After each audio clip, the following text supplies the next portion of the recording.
The letter was supposed to be a joke, 3 words that would make Eliza Rowan the laughingstock of Missouri. Her sisters had seen to that, sending her name and photograph to 3 mountain men desperate enough to want a bride they'd never met. They expected tears, humiliation. Maybe she'd lock herself in her room for a week.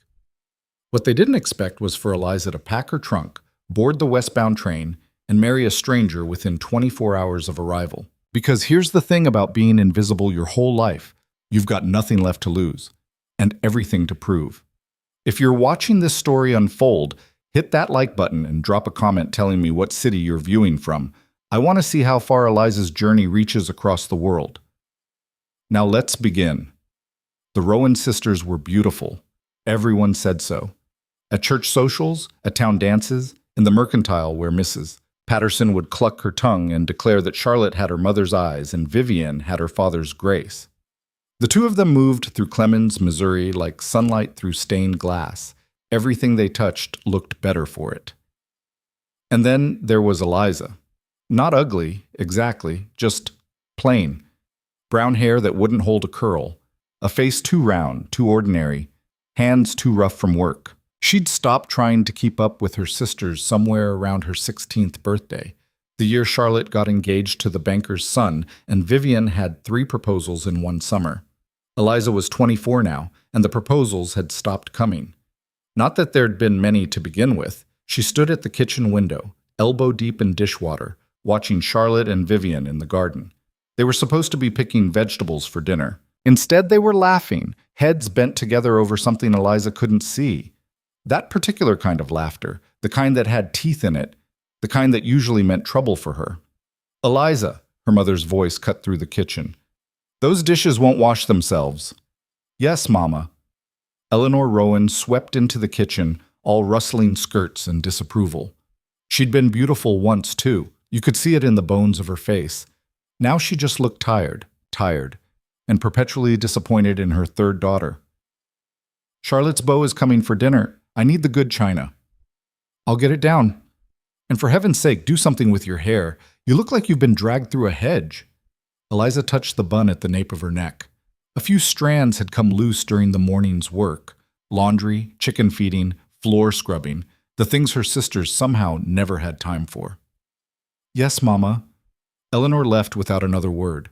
Through the window, Eliza watched her sisters abandon the vegetable basket entirely and head toward the house, still whispering, still laughing. The trouble arrived 3 days later in an envelope. Eliza found it on her pillow after finishing the evening dishes.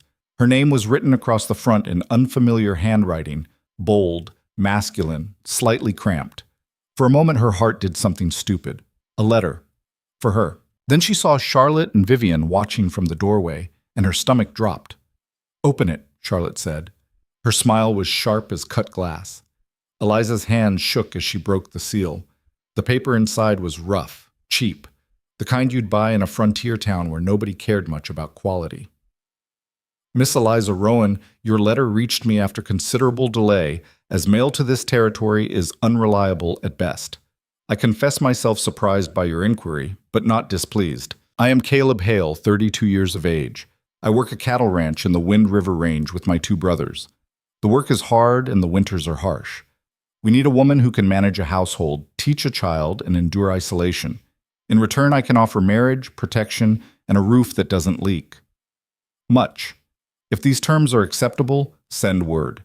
If you're serious about coming, I'll arrange the train fare. Caleb Hale."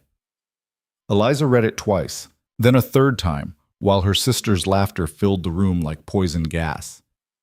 "We sent your photograph to 3 different advertisements," Vivian managed between giggles. "The ones in the back of the Gazette. Men so desperate they're looking for wives they've never even met. Can you imagine?" "We described you very accurately," Charlotte added. "Plain, practical, good with chores, the perfect frontier bride." They were holding each other up now, weak with laughter. Eliza stared at the letter, her face burning. "This one actually answered," Vivian gasped. "A cattle rancher in Wyoming. Oh, Eliza, you should see your face. When are you leaving?" Eliza heard herself ask. The laughter stopped. Charlotte blinked. "What?" "The letter says to send word if I'm serious. When should I tell him I'm coming?" Vivian's smile faltered. You're not actually, Eliza, it's a joke. You understand that, don't you? We were just having a bit of fun. Seemed like a lot of effort for a joke, writing to 3 different advertisements, sending my photograph. Eliza folded the letter carefully, precisely. Must have cost postage, too. Eliza. Charlotte's voice had gone sharp. You're not going to Wyoming. Why not? Because it's absurd. You don't know this man. You don't know anything about cattle ranching or mountains or... I know about hard work, isolation, being where nobody wants me. Eliza met her sister's eyes. Sounds like I'm already qualified. She walked past them, letter in hand, and went to find paper and ink. Her mother found out the next morning. Absolutely not. Eleanor's hand came down flat on the breakfast table. I won't allow it. I'm 24, Mama. You can't stop me. You'll be killed, or worse. Do you have any idea what kind of men advertise for wives? What kind of desperation that shows? Eliza spread butter on her toast with careful precision. The same kind of desperation that makes 3 women send a fake inquiry, I imagine. Charlotte had the grace to look down. Vivian just stared. This is ridiculous. Eleanor's voice climbed. You're staying here, where you're safe, where I'm what, Mama? Useful? As long as I cook and clean and make sure Charlotte's trousseau is pressed and Vivian's dance cards are filled? Eliza set down her knife. I sent the letter yesterday. He's wiring the train fare. You'll come back within a month, begging for... No! Eliza stood. I won't. She wasn't sure what shocked her mother more, the refusal or the certainty in it. The trunk was her grandmother's, cedar-lined and sturdy. Eliza packed it methodically. Practical dresses, warm stockings, her mother's old cookbook. Not the fancy things. Not the hope chest linens her sisters had embroidered with their initials and future married names. Just the things she'd need to survive. Mrs. Patterson from the Mercantile stopped by 3 days before Eliza's departure. She stood in the parlor, teacup trembling in her hand, looking at Eleanor with something like pity. Is it true? About Wyoming? It's temporary insanity, Eleanor said tightly. She'll come to her senses. But Eliza didn't. She stood at the train station with her grandmother's trunk and a carpet bag, wearing her most practical dress and a hat that wouldn't blow off in mountain wind. Her family had come to see her off. Propriety demanded it, but they stood 10 feet away as if her decision might be contagious. Only her father approached. Eliza. He pressed an envelope into her hand. For emergencies. She looked inside. $50. More money than she'd ever held at once. Papa, I can't. Yes, you can. His eyes were sad. Your mother's angry because she's frightened. Your sisters are frightened because they're angry. But me? He touched her cheek. I'm just sad I didn't see how unhappy you were. The train whistle blew. Eliza hugged him once, hard, and climbed aboard. She didn't look back. If she had, she might have seen Charlotte crying, or her mother's rigid spine finally softening. But she didn't look back because looking back was how you stayed stuck, and Eliza Rowan was done being stuck. The train carried her west for 3 days. Missouri turned to Kansas, turned to Nebraska, turned to Wyoming. The towns got smaller, the spaces between them larger. Eliza watched it all through the window. Vast plains, distant mountains, sky that went on forever. She shared her compartment with a mining family headed to Colorado and a whiskey salesman who told increasingly dubious stories about his exploits. On the 3rd day, the mountains rose up like teeth. Wind River Range, the salesman said, following her gaze. Beautiful in summer. Hell on earth come winter. You got people meeting you? A husband. His eyebrows climbed. Mail order? The mining wife tisked at his rudeness, but Eliza just nodded. Brave woman, he said, and for once he sounded serious. Or crazy. Sometimes there's not much difference. The train stopped in Lander just after noon. The platform was half built, the town beyond it raw and new. Eliza stepped down with her trunk and carpet bag, her legs shaky from days of sitting. 3 men waited by a wagon. She knew immediately which one was Caleb. He stood in the middle, tallest of the 3, with shoulders that spoke of hard labor and a face that might have been handsome before grief carved it down to bone. His hair was dark, shot through with early gray. His eyes swept over her once, assessing, then settled on her trunk. Miss Rowan, Mr. Hale. These are my brothers, Ronan. He nodded to the man on his right, younger, scarred across one cheek, watching her with open hostility. And Evan, the youngest, maybe 25, who actually smiled. "Ma'am," Evan said, and took her trunk. Ronan didn't move. "We'll talk terms on the drive," Caleb said. "It's 3 hours to the ranch." That was it. No "welcome to Wyoming" or "how was your journey?" Just terms and business and 3 hours in a wagon with strangers who were about to become her family. The ranch was built into the mountain like it had grown there. Split rail fences, a barn that had seen better years, a house that was bigger than Eliza expected, but somehow still looked small against all that sky. Chickens scattered as the wagon pulled up. A dog barked from somewhere out of sight. "This is it," Caleb said. Eliza climbed down, her skirts catching on the wagon wheel. Evan offered a hand. She took it. Ronan had already disappeared into the barn. The house was cold inside despite the season. Clean enough, but stark. A table, chairs, a stove. Upstairs she could hear a child crying. "My son," Caleb said. "Thomas. He's 4. Can I see him?" "After we settle things." He gestured to the table. "Sit." Eliza sat. Caleb remained standing, one hand on the back of a chair. "My first wife died 2 years ago. Childbirth. She wasn't—" He stopped, started again.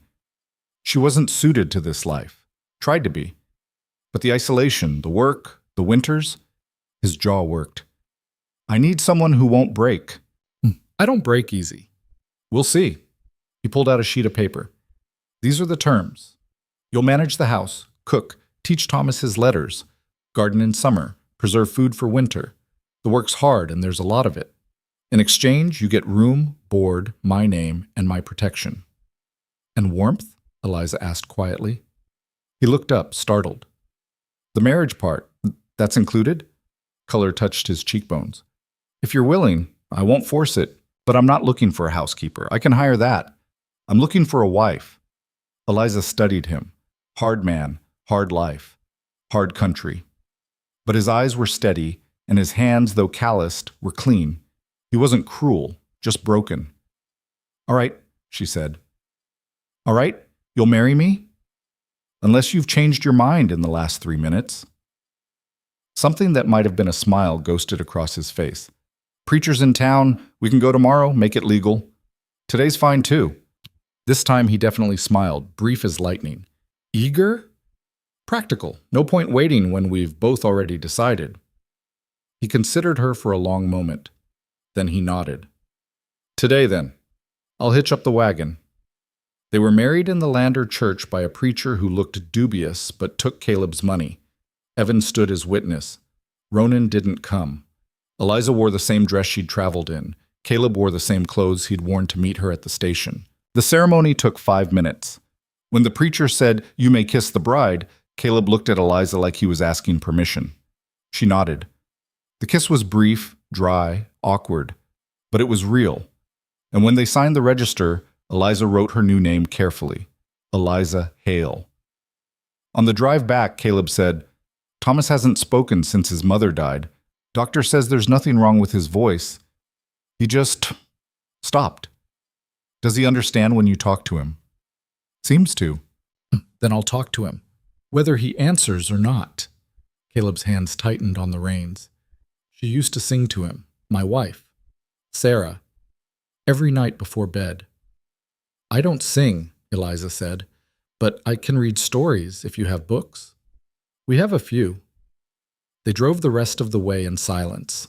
Not uncomfortable exactly, but not easy either.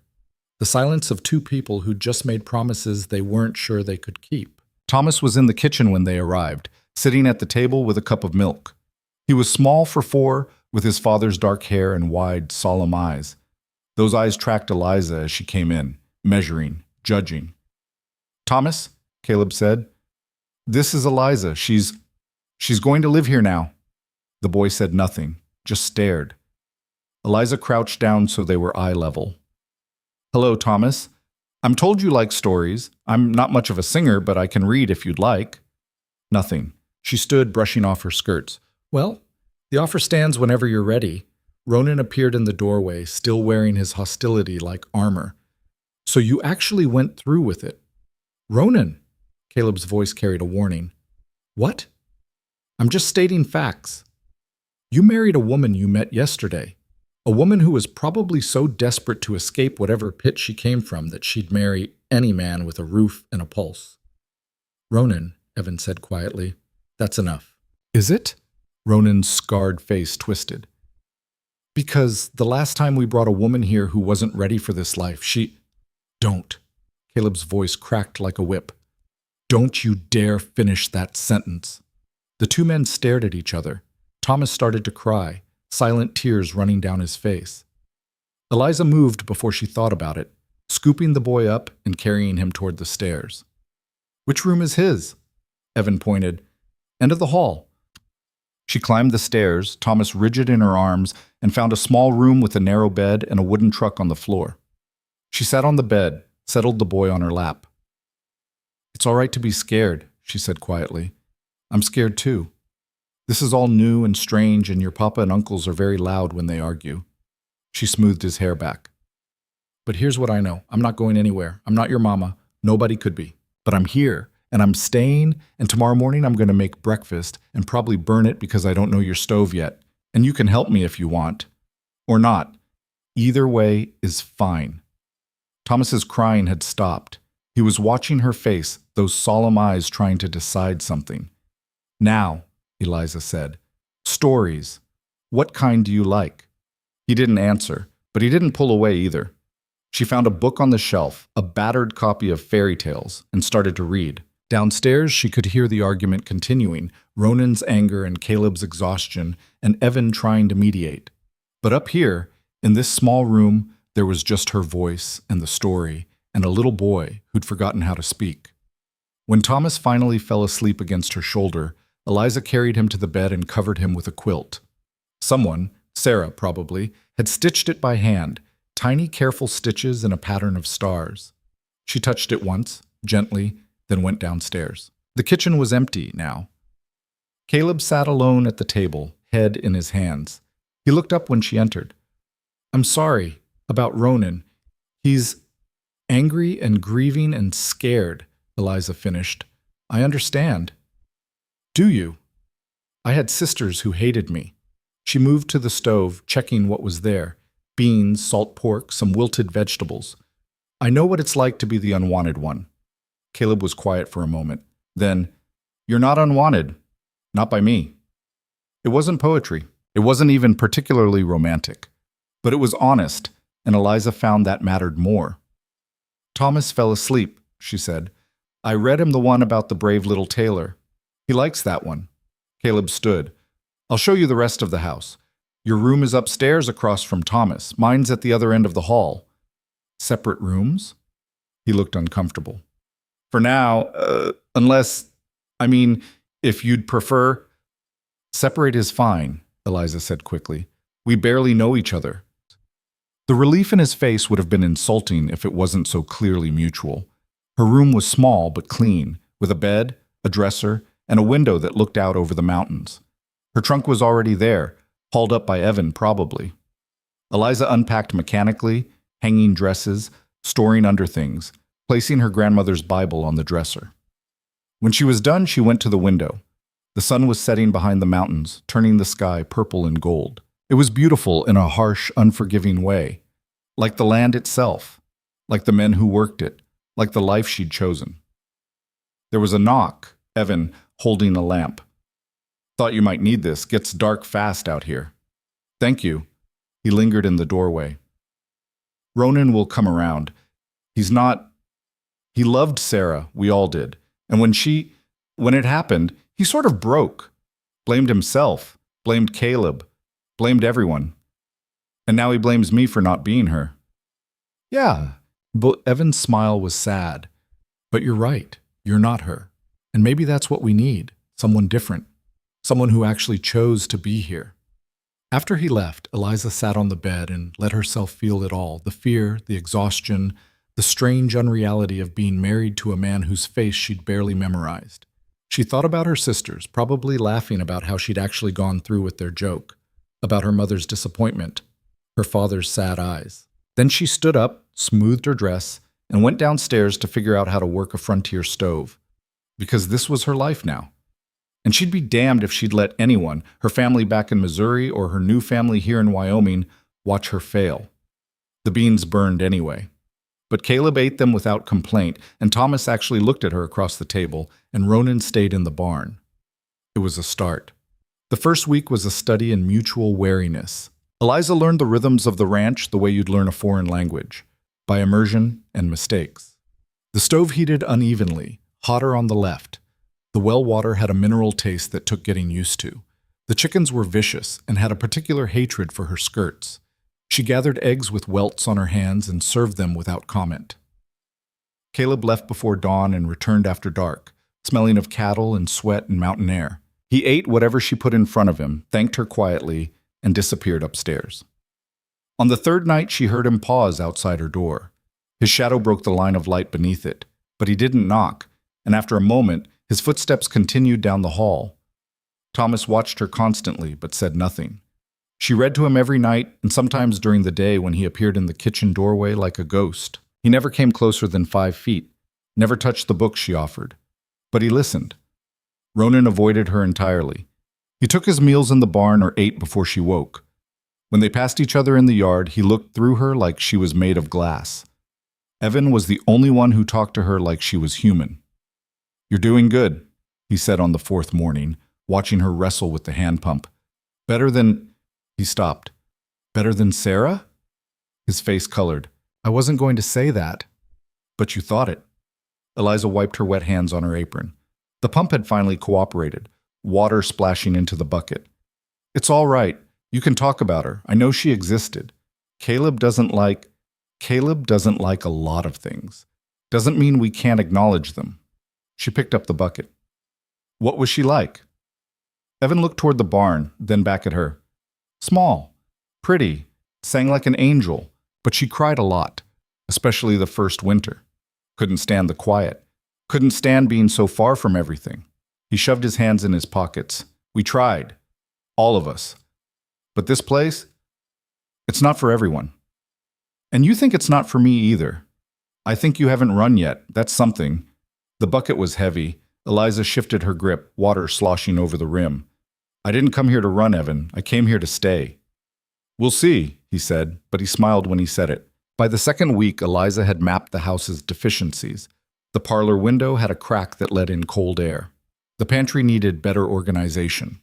The floors were clean but unpolished. Thomas's room had a water stain on the ceiling that suggested roof problems. She started with what she could fix herself.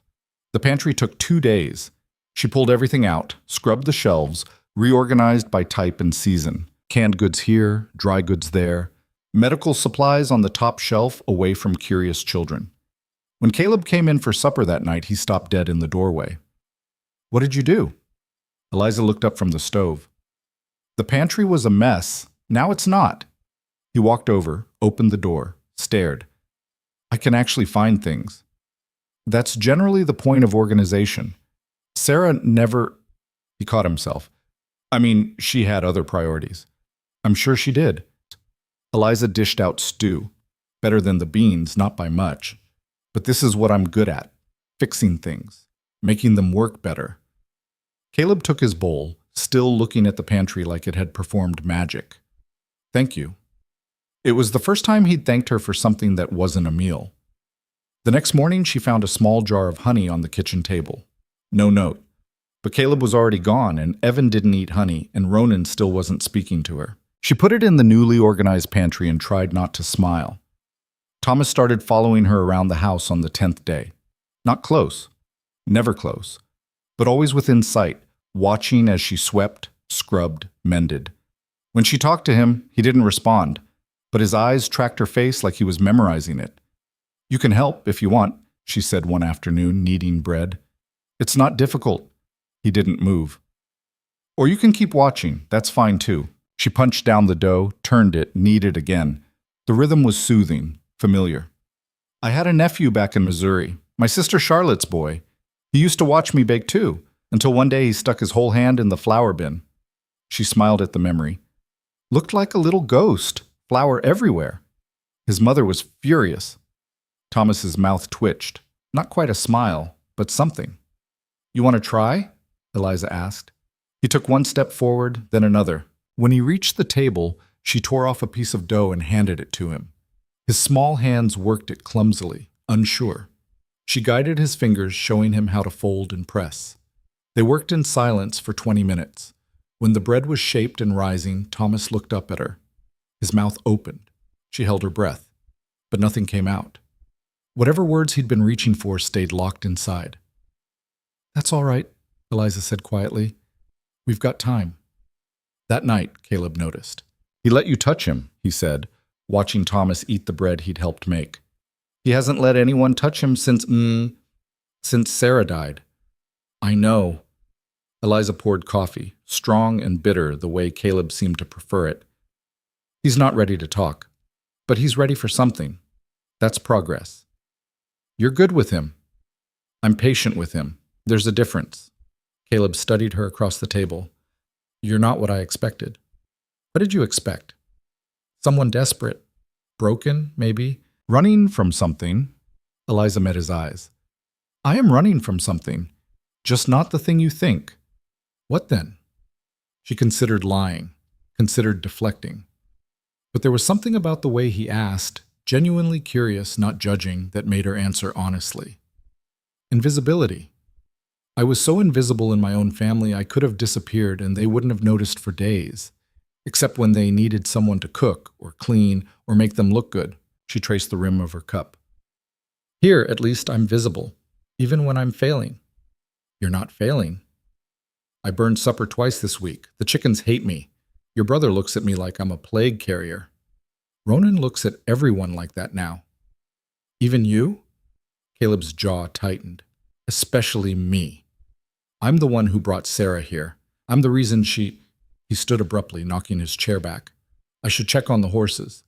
He left before she could respond. Through the window, she watched him cross to the barn, shoulders rigid with guilt he wore like a second skin. Thomas tugged her sleeve. When she looked down, he pointed to the book on the shelf. "Story time?" she asked. He nodded. They read until he fell asleep, and when Eliza carried him to bed, she found Caleb sitting in the hallway, head against the wall, eyes closed. "I didn't mean to pry," she said quietly. "You didn't. I'm just—" He opened his eyes. "I'm not good at talking about it." "You don't have to. Not to me." "But I should. You're my wife. You should know what happened." Eliza sat down beside him, careful to leave space between them. The hall was narrow and cold, but somehow it felt safer than sitting across a table. "Sarah was a town girl," Caleb said finally. "Denver. Her father was a clerk. Her mother did needlework. She had piano lessons, tea parties, everything refined and proper." His hands flexed. "I met her at a cattle sale. She was the most beautiful thing I'd ever seen. And when she said yes to marrying me, I thought I'd won something." "But you brought her here." "I brought her here. And she tried. She really did. But the isolation broke her. The silence. The winters. She'd cry for hours, begging to go back to Denver, just for a visit. I kept saying next year, after the calving season, after we had more money." His voice went rough. "Then she got pregnant. And I thought maybe that would help. Give her something to focus on." Eliza already knew how this ended. But she let him talk. "The labor went on for 2 days. We got the midwife from town, but something went wrong. The baby came, but Sarah was bleeding and couldn't stop. She died at sunrise." He looked at his hands. "Thomas hasn't spoken since. Doctor says he saw too much, understood too much. And the words just left him." "And Ronan?" "Ronan loved her too, like a sister. He tried so hard to make her happy, to help her adjust. When she died, he blamed himself for not doing more. Blamed me for bringing her. Blamed the whole damn mountain." Caleb's voice cracked. "So when you showed up, he saw another Sarah. Another woman who'd come here and break and die." "I'm not Sarah," Eliza said. "I know. You're different. Stronger, maybe. Or just more honest about what you can handle." He finally looked at her. "But I need you to understand what you're walking into. This place takes things from you. It'll take your softness, your ease, maybe your hope, and I can't promise it won't break you too." Eliza thought about Missouri, about being invisible, about Charlotte's perfect wedding and Vivian's proposals, and the way her mother looked through her like furniture. "Then we'll see who breaks first," she said. "Me or the mountain?" Something like respect flickered in Caleb's eyes. "You really mean that?" "I really do." They sat in silence for a while longer. Then Caleb stood, offered her a hand up. His grip was calloused, warm. "Thank you," he said, "for listening. Thank you for telling me." He hesitated at his bedroom door. "Eliza, the honey. On the table. That was me. I know. Just thought you should know." After he closed the door, Eliza stood in the hallway and let herself feel something dangerous. Hope. The third week brought Ronan into the house. Not by choice. He'd cut his hand on barbed wire, and an infection had set in fast. Evan half carried him through the door, cursing steadily. "He needs the doctor," Evan said, lowering Ronan into a chair. "But the ride to town will take hours, and he's burning up already." Eliza looked at the wound. Deep, angry red, pus at the edges. "We need to drain it, clean it, pack it with something to draw the poison. You know how? I helped birth calves back in Missouri when they got infected after hard labor. Can't be that different." She was already moving, pulling down the medical supplies from the pantry's top shelf. "Get me hot water, clean cloths, and whiskey, if you have it." Ronan's eyes fixed on her, fever bright and hateful. "Don't touch me. Then you'll die. Your choice." "Let me die." "No." The word came out harder than she meant. "I didn't come all this way to watch another person die in this house. Evan, hold him down." What followed wasn't pretty. Eliza lanced the wound with a knife sterilized in flame, and Ronan's scream could probably be heard in the next territory. Pus and blood flowed dark and thick. She flushed it with whiskey while Evan held his brother's shoulders, and Ronan cursed them both with remarkable creativity. "Almost done," she said, packing the wound with a poultice of bread and milk. Old remedy, but it worked. "Now the hard part."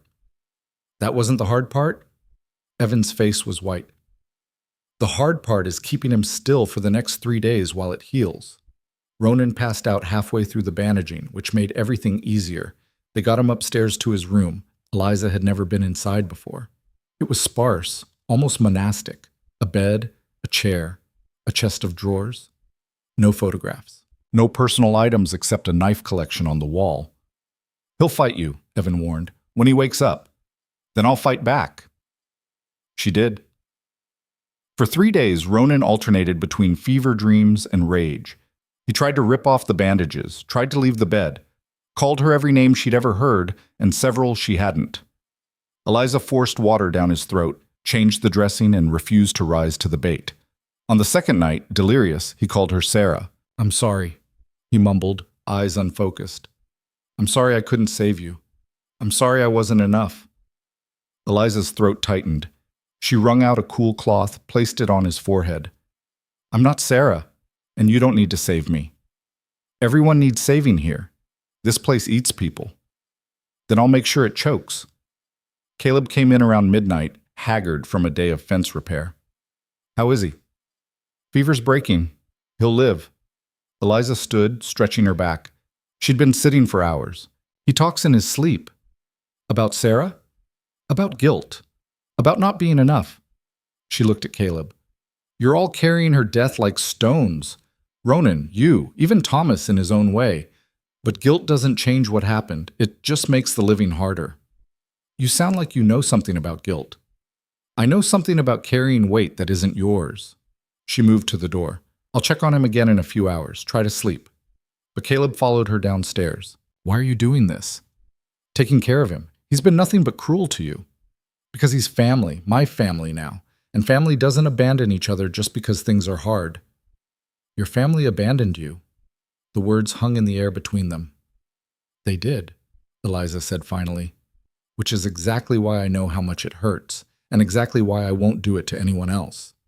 Caleb crossed the kitchen, stopped in front of her. They were close enough that she could see the exhaustion in his eyes, the gray threading through his hair, the way his jaw clenched and unclenched like he was fighting something internal. "I don't deserve you," he said quietly. "You don't get to decide what you deserve. None of us do. We just get to decide what we do with what we're given." His hand came up, hesitated, then touched her cheek, just briefly. His palm was rough, warm. "Thank you," he said, "for staying. I told you. I don't run."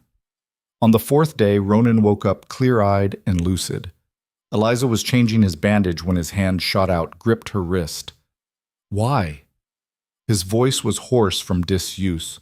"Why what? Why take care of me? I know what I've been." Eliza looked at the wound, healing clean, no more red streaks. "Because letting you die would have destroyed your brothers, and Thomas. And probably me too, eventually. You should hate me. I don't have the energy to hate you. I'm too busy trying to survive this place and learn how to make decent bread and figure out how to help a 4-year-old who won't talk." She tied off the bandage. "But if you want to make it easier on both of us, you could try not actively despising me." Ronan's laugh was bitter. "I don't despise you. Could have fooled me. I despise that you're good at this, that you don't cry or complain or beg to leave, that you're—" He stopped, looked away. "That you're not her, and that I'm relieved about it." Understanding dawned slow. "You think being relieved is a betrayal, isn't it?" "No." Eliza sat back. "It's being honest. Sarah didn't belong here. You said it yourself. She tried, but this life broke her. Being relieved that I'm different doesn't mean you loved her less. It just means you're tired of watching people suffer." Ronan stared at the ceiling. His jaw worked. When he spoke again, his voice was so quiet she almost missed it. "She asked me once if I thought she was weak for hating it here." A muscle ticked in his cheek. I lied and said no. But I thought yes. And then she died, and I never got to take it back. You can't take back thoughts. You can only choose better ones going forward. That simple? I didn't say simple. I said possible. He looked at her then, really looked. "You're strange, you know that?" "I've been told." "Caleb's lucky, even if he doesn't know it yet. He's starting to figure it out." After that, Ronan stopped avoiding her. He didn't suddenly become warm or friendly. That wasn't his nature. But he nodded when they passed in the yard, ate meals at the table instead of the barn, even spoke to her occasionally, brief sentences about weather or cattle or whether they needed more firewood. It was progress. The letter arrived on a Tuesday. Eliza was in the garden, a pitiful thing she was trying to coax into productivity, when Evan rode up from town with the mail. Most of it was for Caleb, bills, ranch supply catalogs, but one envelope had her name on it, Missouri postmark, Charlotte's handwriting. Her stomach dropped. She opened it in the privacy of her room, hands shaking. "Dearest Eliza, I hope this letter finds you well, though I confess I can hardly imagine what well means in such a remote location. Vivian and I have been worried sick, wondering if you've been eaten by bears or frozen to death, or worse. We wanted to write sooner, but Mama said to give you time to come to your senses and return home. But since you haven't, I suppose we must accept that you're determined to see this folly through. I won't pretend I understand your decision. Marriage to a stranger? In the wilderness? It seems like something from a dreadful novel, but you always were stubborn. Please write back so we know you're alive. Vivian sends her love. Mama is still angry, but Papa misses you terribly. Your sister, Charlotte." Eliza read it 3 times. There was no apology, no acknowledgement that they'd sent her name as a joke, set this whole thing in motion. Just worry and judgment wrapped in sisterly concern. She crumpled the letter, threw it at the wall, then picked it up, smoothed it out, folded it carefully. Because even now, even angry, she couldn't quite throw away that connection. Caleb found her an hour later, still sitting on the bed. "Everything all right? Letter from my sister." He waited, giving her space to explain or not. "They sent my name as a joke," Eliza said finally. "Did I tell you that? They thought it would be funny. Plain Eliza, desperate enough to marry a stranger. They wanted to humiliate me." "Jesus." Caleb sat down beside her. "I'm sorry." "Don't be. If they hadn't, I'd still be in Missouri, invisible and miserable. So really, the joke's on them." She looked at the letter. "She wants me to write back. Prove I'm alive. Will you?" "I don't know. Part of me wants to tell them everything. The ranch, Thomas, you. How hard it is, but also how much more real it feels than anything I had back there. But part of me wants them to wonder, to worry, to feel even a fraction of what they made me feel. Caleb took the letter, read it. His expression darkened. She doesn't even apologize. No, you deserve better. Maybe, or maybe I just deserve different, which is what I have now. She stood, took the letter back. I'll write them, eventually, when I'm ready, when I can do it without anger bleeding through every word. Or you could let the anger bleed through. Might do them good to see it. Eliza smiled despite herself. You're a bad influence. I'm a practical influence. There's a difference. That night at dinner, all of them together now, even Ronan, Thomas did something unprecedented. He reached across the table and took Eliza's hand. The conversation stopped. Everyone stared. Thomas's grip was small, warm, trusting. He didn't look at her, just held on while he ate with his other hand. Eliza's throat went tight. She squeezed back gently, carefully, and kept eating like it was the most natural thing in the world. Across the table, Caleb's eyes were bright. Ronan looked away quickly, but not before she saw something like approval cross his face. Evan grinned outright. After dinner, when Thomas released her hand to go upstairs, Caleb caught her in the kitchen. That was, I know. He's never with anyone. I know. She was trembling slightly, the weight of that small trust almost more than she could carry. He's ready for something. I don't know what yet. Caleb pulled her close without warning, wrapped his arms around her. It was the first time he'd really held her, and she went still with shock before slowly relaxing into it. Thank you, he said into her hair, for giving us a chance, for being patient, for not running when you had every reason to. I told you, she said, I don't run. They stood like that for a long moment, two people learning how to lean on each other, learning that maybe, just maybe, broken things could hold weight if they supported each other right. When they finally pulled apart, Caleb's hand lingered on her waist. He stopped, started again. I'd like to move slower than my first marriage. Take time, get to know each other. But I'd also like to, he gestured vaguely between them. Court me? Eliza supplied, amused. Is that allowed, when you're already my wife? I don't see why not. His smile was crooked, uncertain, but real. Tomorrow then, after chores. I'll show you the high meadow. You'll like it. All right, he echoed, and looked almost boyish in his relief. That night, lying in bed, Eliza listened to the mountain wind and thought about broken people in hard places and small hands reaching across tables. Thought about sisters who'd meant to humiliate her and the strange, twisted path that led her here. She thought about Thomas's silence and Ronan's scars and Caleb's guilt and Evan's hope, and she thought, this is mine now, all of it, the hard and the beautiful and everything in between. The mountain hadn't broken her yet, and she was starting to believe it never would. The high meadow was everything Caleb had promised, and nothing Eliza expected. They rode up after breakfast, Thomas perched in front of Caleb on the saddle, Eliza on a mare named Copper, who had opinions about everything. The trail was narrow, winding through pine and aspen, climbing until Eliza's ears popped and the air thinned enough to make breathing deliberate. Then they broke through the tree line, and the world opened up. Wildflowers covered the meadow in waves of purple and yellow and white. A creek cut through the center, cold and clear. Beyond it, the mountains rose like cathedral walls, snow still clinging to the highest peaks even in summer. Oh, Eliza said, and couldn't manage anything else. Caleb dismounted, lifted Thomas down, then came to help her. His hands on her waist were sure now, familiar. Worth the climb? Yes. Thomas was already running toward the creek, and Eliza's heart jumped before she saw how shallow it was, how he stopped at the edge and crouched down, watching something in the water. He comes here with me sometimes, Caleb said. It's the only place he seems lighter. They walked to the creek together.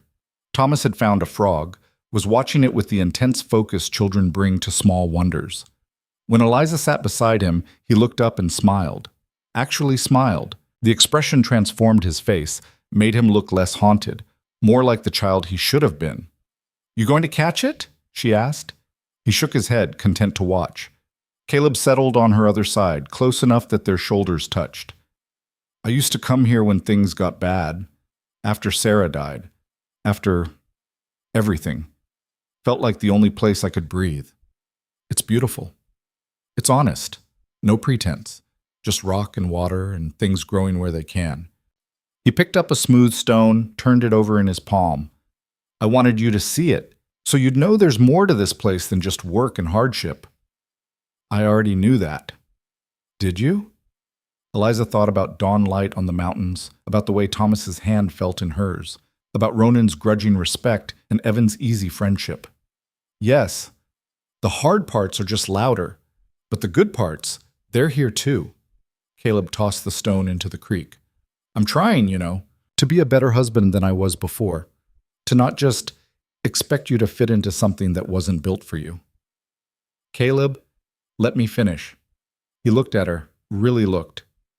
I married Sarah because she was beautiful and I was lonely and I thought that was enough. I married you because I needed help and you were brave enough to come. But I'd like, if you're willing, I'd like to try making it more than that. Thomas abandoned the frog and wandered off to explore, giving them an illusion of privacy. More like what? Eliza asked quietly. Like partners. Like people who chose each other instead of people who just ended up together. His hand found hers in the grass between them. I know I'm not much, not educated or refined or any of the things you probably wanted. I wanted to be seen, Eliza interrupted. That's all. And you see me. You've seen me from the start, even when you were too buried in grief to know what to do about it. She threaded her fingers through his. So yes, partners. I'd like that. Caleb's smile was slow, uncertain, but it reached his eyes. Yeah? Yeah. He kissed her then, soft and careful, asking permission with every second. Eliza leaned in, let herself fall into it, tasted creek water and coffee, and something that might have been hope. When they pulled apart, Thomas was watching from 10 feet away, expression unreadable. Come here, Eliza said, holding out her free hand. He came, sat between them, leaned against Caleb's side while keeping hold of Eliza's hand. They stayed like that for an hour, 3 people learning how to be a family in a meadow where nothing could touch them. The trouble started 2 days later, in town. Eliza had ridden in with Caleb to buy supplies, flour, salt, fabric for new curtains. Lander was bigger than she'd expected, but still raw, buildings thrown up fast with more optimism than skill. The main street was mud and manure, lined with establishments that promised everything from hot baths to salvation. Caleb left her at the general store while he went to the feed and grain. Take your time. I'll be an hour at least. The store was dim and crowded, smelling of coffee and leather and possibility. Eliza was comparing fabric when she heard the voices. That's her, the new wife. Already? Didn't the last one just die? 2 years ago. Long enough, I suppose. Though you'd think he'd have learned his lesson. Eliza's hand stilled on the fabric. 2 women stood near the pickle barrel, not bothering to lower their voices. One was middle-aged and sharp-featured, the other younger but cut from the same cloth. She looks plain enough. Maybe she'll last longer than the pretty one. Or maybe she'll crack just as fast. That ranch, it's cursed, I tell you. No woman survived there. Now, Margaret, that's just superstition. Is it? Sarah Hale dead in childbirth, and before her, wasn't there another girl who ran off after 6 months? The Hale men are bad luck for women. Everyone knows it. Eliza set down the fabric with deliberate care and turned around. Both women, startled, went red. Excuse me, Eliza said, voice level. I couldn't help overhearing. You were discussing my husband's ranch? The older woman, Margaret, recovered first. We meant no offense, Mrs. Hale. Just expressing concern about whether I'll die or run away. How thoughtful. Eliza smiled without warmth. I appreciate your concern, but I assure you I'm quite capable of deciding my own fate. Of course, dear, the isolation out there, it's not natural for a woman. And with Caleb being so closed off, and that brother of his so angry all the time, my family, Eliza said, each word precise, is none of your concern. Now, if you'll excuse me, I have shopping to finish. She turned back to the fabric, hands shaking with anger she refused to show. Behind her, the women whispered furiously before leaving. The shopkeeper, an older man with kind eyes, cleared his throat. "Don't mind them, Mrs. Hale. Margaret Sutton's got a tongue sharp enough to split firewood." "Does everyone in town think my marriage is doomed?" Folks talk, especially about the Hales. They keep to themselves, don't socialize much. Makes people nervous. He pulled down a bolt of blue cotton. "But I've known Caleb since he first came to this territory. He's a good man. Hard man, but good. And if he chose you, he chose well." "Thank you," Eliza managed. "That brother, though, Ronan, he's got a reputation. Fights in the saloon, runs off anyone who gets too friendly. Folks say he's half wild."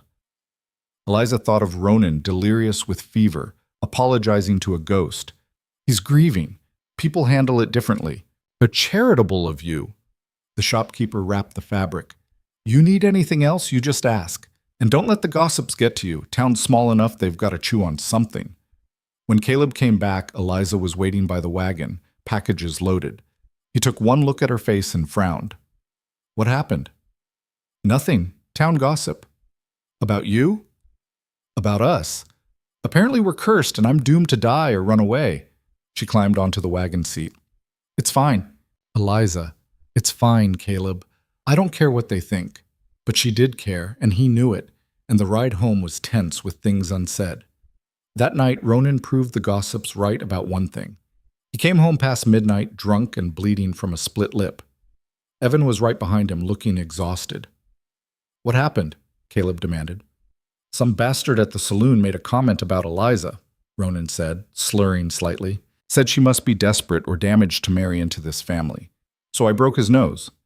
"Jesus, Ronan. What was I supposed to do? Let him talk about her like that?" Eliza appeared at the top of the stairs in her nightgown and robe. "Let who talk about me?" All three men looked up. Ronan swayed slightly. "Just some drunk," Evan said quickly. "Nothing important." Important enough for Ronan to fight over. She came down, assessed the damage. "Sit. I'll clean that." "You don't have to sit." Ronan sat. Caleb and Evan exchanged glances and wisely retreated. Eliza worked in silence, cleaning the blood, checking for loose teeth. Ronan winced but didn't complain. "You didn't have to defend me," she said finally. "Yes, I did." "Why?" "Because you're family, and because—" He stopped, then started again. "Because you saved my life, and you take care of Thomas, and you make Caleb smile again. And I'll be damned if I let anyone in this town talk about you like you're just another woman who won't last." Eliza's hands stilled. "You really mean that?" "I wouldn't have gotten my face punched if I didn't." She smiled despite herself. "You're an idiot." "Yeah, well, runs in the family." After she finished, Ronan stood, paused at the doorway. "For what it's worth, I'm glad you came, even if I was an ass about it at first." "You were more than an ass. You were actively hostile." "Yeah, sorry about that." Apology accepted. When he was gone, Caleb emerged from the kitchen. "He really did that? Fought someone over you?" "Apparently. That's—" He shook his head. "Ronan doesn't fight for just anyone. Last time he threw a punch was when someone spoke ill of Sarah." Eliza understood the weight of that. "I'm not replacing her, you know. In his mind or yours or Thomas's, I'm just here, separate." "I know, we all know." Caleb crossed to her, pulled her close. "But you're becoming essential, and that scares me." "Why?" "Because essential things can be lost, and I don't—" His voice cracked.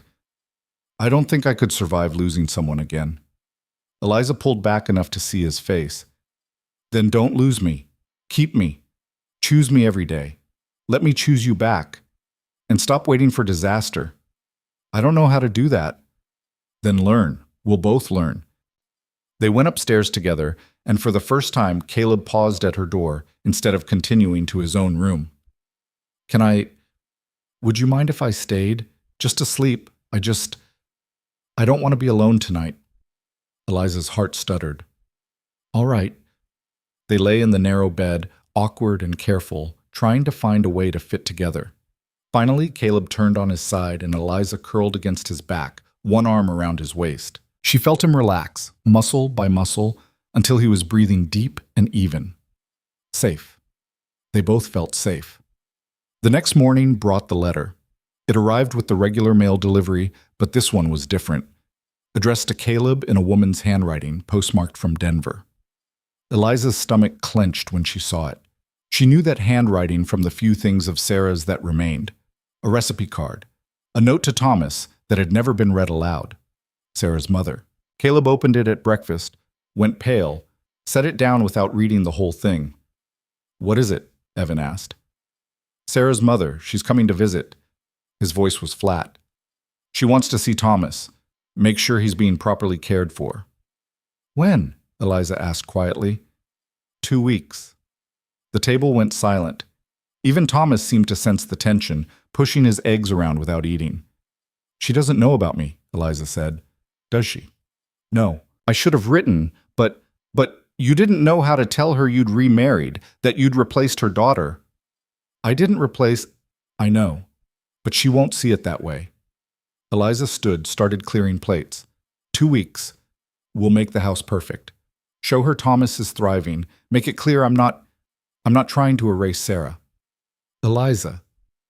"It's fine, Caleb. I understand." But her hand shook as she washed the dishes. The 2 weeks passed in a blur of cleaning and preparation. Eliza scrubbed the house until it gleamed, baked bread and pies, pressed linens until they were crisp. She was determined to be perfect, unassailable, beyond criticism. "You're going to work yourself to death," Evan observed, watching her beat rugs in the yard. "I need her to see that Thomas is cared for, that this is a good home." "It is a good home. Because of you." "She won't see it that way. She'll see a stranger raising her grandson." Evan was quiet for a moment. "You know she can't take him, right? Legally, he's Caleb's son." "Legally doesn't mean emotionally. If she makes Thomas feel like he has to choose—" Eliza couldn't finish the thought. Helen Crawford arrived on a Tuesday afternoon, dressed in widow's black despite 2 years having passed. She was small, brittle, with Sarah's beauty turned sharp by grief. Her eyes swept over the ranch, the house, Eliza herself, and found everything wanting. "Mrs. Crawford," Caleb said, helping her down from the hired wagon. "This is my wife, Eliza." Helen's gaze could have frozen fire. "Your wife? How convenient that you forgot to mention her in your letters." "I was going to—" "When? After I arrived and had no choice but to accept it?" She turned to Eliza. "How long has my daughter been dead, Mrs. Hale? 2 years? And you've already taken her place." "I haven't taken anyone's place," Eliza said evenly. "Where is Thomas?" The boy appeared in the doorway, drawn by his grandmother's voice. Helen gasped, went to her knees, pulled him into a fierce embrace. Thomas stood rigid, uncertain. "Oh, my darling boy, let me look at you." Helen held him at arm's length. "You've grown so much. Are you well? Are they treating you properly?" Thomas nodded, mute. "Still not speaking?" Helen's voice sharpened. 2 years, Caleb. 2 years and you haven't fixed this?" "It's not something that can be fixed," Caleb said tightly. "He speaks when he's ready.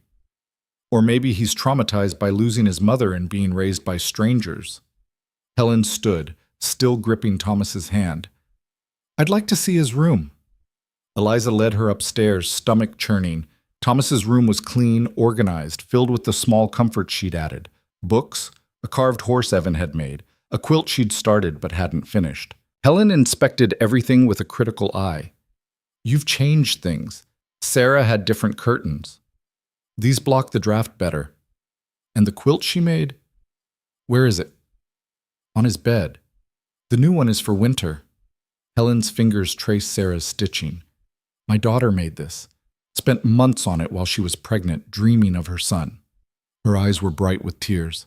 "And now he's being raised by someone who never knew her." "Mrs. Crawford, don't. Just don't." Helen sat on the bed, pulled Thomas close. "I want to take him home with me, to Denver, where he can have a proper education, proper society, where he won't be buried in these mountains like his mother." Thomas went very still. "Absolutely not," Caleb said from the doorway. "He's my son. He's my grandson, the only piece of Sarah I have left." Helen's voice broke. "You took her from me. You brought her to this godforsaken place and killed her. I won't let you do the same to him. That's enough. Ronan appeared behind Caleb, face dark with anger. You don't get to come here and accuse. Who are you? Another brother? Another man who watched my daughter die and did nothing? The house erupted into shouting. Helen's grief, Caleb's guilt, Ronan's rage, all colliding in Thomas's small room. And through it all, Thomas stood frozen, tears streaming down his face, mouth working soundlessly.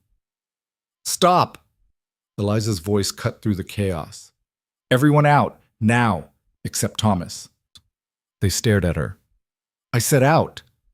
Caleb opened his mouth, but something in Eliza's face made him nod.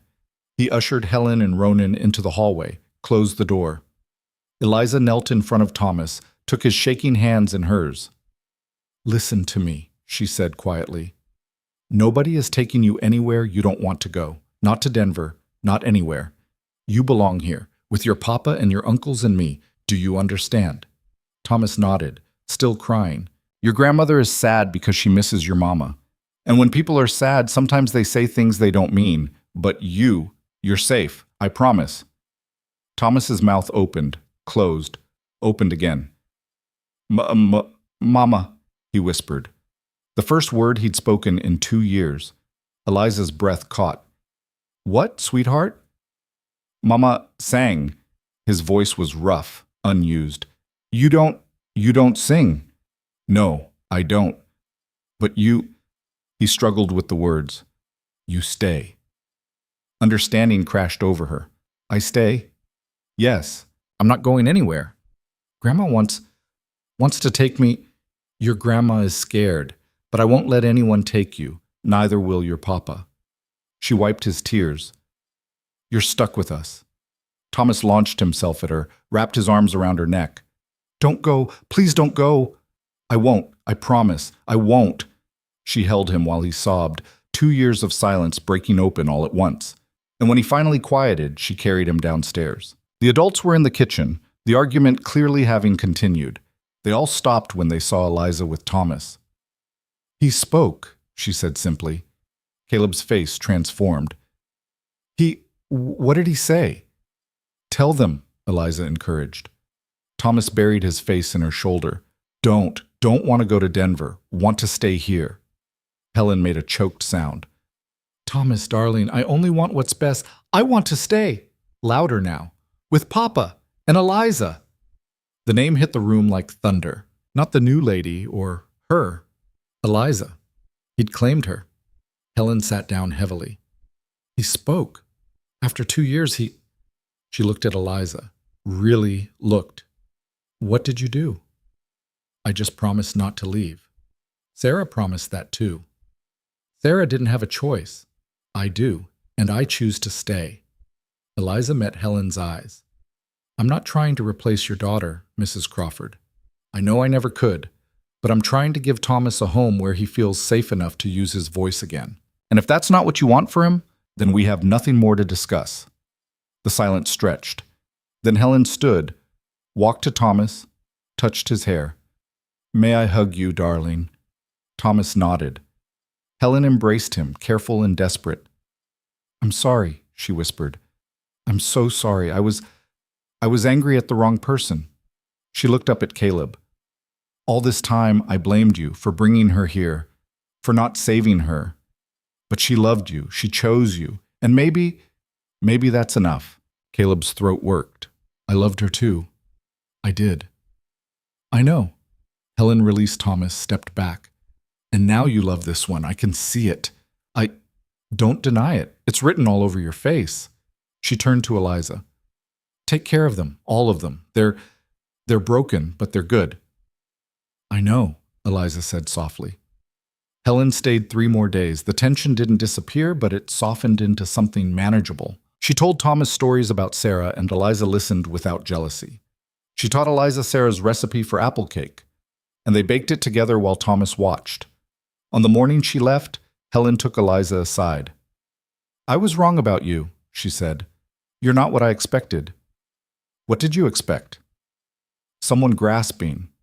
Someone trying to erase Sarah completely. Helen glanced toward Thomas, playing with Evan in the yard. but you honor her memory while still being yourself. That takes strength. Or stubbornness. Both, probably. Helen smiled, sad but genuine. Sarah would have liked you. She wanted Thomas to have a mother who was strong, who wouldn't break under the weight of this place. I'm trying not to. Try harder. They need you more than they know. She pressed a small package into Eliza's hands. Sarah's wedding ring. I want you to have it. I can't. Please. She'd want it worn, not buried in a drawer, and you're his mother now. That means something. Eliza opened the package. The ring was simple gold, worn smooth. It fit perfectly on her right hand. Thank you, she managed. No, thank you. For giving my grandson his voice back. For giving them all a chance to heal. Helen climbed into the wagon, looked back once. Don't let them take you for granted, Eliza Hale. Make them see you every single day. I will. That night, after Thomas was asleep and the house was quiet, Caleb found Eliza on the porch. He spoke, Caleb said, still sounding awed. Because of you. Because he was ready. I just made him feel safe enough. You do that for all of us. Make us feel safe. He sat beside her. Helen was right. I do love you. Maybe not the way I loved Sarah. That was different, younger, less tested. But this is real, solid, built on knowing exactly who you are and choosing you anyway. Eliza looked at Sarah's ring on her hand. I love you too, even when you're difficult, even when you're buried in guilt, even when you wake up at 3 a.m. and can't sleep and pace the hallway like you're trying to outrun ghosts. You hear that? I hear everything in this house. Caleb laughed, surprised. Then he kissed her, deeper than before, with certainty instead of question. Come to bed, he said. My bed. Not as my housekeeper or my convenience, as my wife. Eliza took his hand, let him lead her upstairs, and when they closed the door behind them, she felt something fundamental shift. She wasn't invisible anymore. She wasn't unwanted or overlooked or sent away as a joke. She was chosen, seen, essential. She was home. Summer turned to autumn, and the mountains put on their dying colors, gold and red and orange that burned against the evergreens. Eliza learned to read the weather in the sky, to know when frost was coming by the way the cattle moved, to judge how much wood they'd need by the ache in her bones when morning came cold. She learned other things, too. How Caleb took his coffee, how Thomas liked his eggs, how Ronan's silence meant thinking and Evan's silence meant worry. She learned the shape of Caleb's body in the dark, the way he reached for her without waking, the sound of his breathing when nightmares came. They were becoming something, not perfect. Nothing about their life was perfect, but real. Thomas talked now, though not constantly. His words came careful and considered, like he was still learning to trust them. He called Caleb Papa and Evan Uncle Evan and Ronan just Ronan, which made everyone smile. He called Eliza by her name, and somehow that felt more precious than any title. Eliza, he said one morning, tugging her skirt, can I help with the bread? Always. They worked together in comfortable silence, his small hands mimicking her movements. He was getting better at it, the dough less sticky, more cooperative. Mama used to sing when she cooked, Thomas said suddenly. Do you know any songs? Eliza's hands stilled. I don't sing, remember? Why not? Because I'm not very good at it, and your mama, she was special that way. Thomas considered this. Uncle Evan says everyone can sing if they don't care what it sounds like. Uncle Evan says a lot of things. Will you try, just once? Eliza looked at his hopeful face and sighed. All right, but don't blame me when the bread comes out wrong because the yeast died of fright. She started with something simple, an old Missouri folk song her father used to hum. Her voice was thin, uncertain, but Thomas smiled through the whole thing. When she finished, he clapped flour-dusted hands together. See, you can sing. I can make noise that's technically music. There's a difference. But after that, she sang sometimes. Quietly, just for Thomas, just in the kitchen. And if Caleb sometimes stood in the doorway listening, neither of them mentioned it. The trouble arrived in October, carried on the wind like the first snow. Eliza was hanging laundry when she saw the rider coming up the trail. Not unusual. They got occasional visitors, ranch hands looking for work, traveling salesmen, the minister making his rounds. But this rider wore a suit too fine for the territory, and he rode like a man who'd never done hard labor in his life. Caleb came out of the barn, Ronan behind him. Both men went still. "You know him?" Eliza asked, coming to stand beside Caleb. "That's Harrison Wolf. Owns most of the land around here. Or thinks he does." Caleb's voice was flat. "Whatever he wants, it's not good." Wolf dismounted with practiced ease, tied his horse to the rail. He was maybe 50, well-fed, with the kind of confidence that came from never hearing no. His eyes swept over the ranch, over Eliza, and dismissed both. "Hale," he said, "we need to talk." "So talk." "Privately. Anything you say to me, you can say in front of my wife." Wolf's eyebrows rose. "Wife? I'd heard rumors. Congratulations." He didn't sound congratulatory. "Very well. I'm here to make you an offer. I'm buying up land in this valley, consolidating holdings. I'll give you a fair price for your ranch. Not for sale. You haven't heard my price. Doesn't matter. This land's been in my family for 15 years. I'm not selling." Wolf's smile didn't reach his eyes. 15 years. Yes, about that. I've been reviewing county records, and there seems to be some question about your original claim, some irregularities in the paperwork. Caleb went very still. "What kind of irregularities?" "The kind that could invalidate your deed, make this land available for proper claim, by someone with the resources to develop it correctly." "You son of a—" Ronan grabbed Caleb's arm before he could move. "Let him finish." Wolf straightened his cuffs. "I'm not here to make trouble, Hale. I'm offering you a way out. Sell to me now. Fair price. Everyone walks away happy. Or wait for the courts to settle it, and you'll leave with nothing." "The courts won't settle in your favor," Caleb said. "We've paid taxes on this land for 15 years. Built improvements. It's ours." "Is it?" "Because my lawyer seems to think otherwise. Something about improper witnessing on the original claim documents. Easy mistake. Happens all the time. But mistakes have consequences." Wolf mounted his horse. "Think about my offer. I'll be back in 2 weeks for your answer." He rode off, leaving silence in his wake. "That bastard," Ronan said. He can if the paperwork's flawed." Caleb's face was ashen. "If the original claim isn't valid, then everything we've built—" "We'll fight it," Evan said, emerging from the barn. "Get our own lawyer. Prove the claim's good." "With what money?" "Lawyers cost. And men like Wolf. They don't make threats they can't back up."